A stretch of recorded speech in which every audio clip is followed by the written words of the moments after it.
Welcome back to another technical deep dive here in the debug zone. Today we're tackling a big question and breaking it down with insights from other users. Hopefully this clears up some misconceptions and helps you get the answer you need. So buckle up, stay a little curious, and let's jump right in.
And that's a wrap.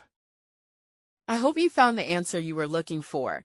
If you did, take a second to hit that subscribe button. It really helps out. And let me know in the comments which solution worked best for you.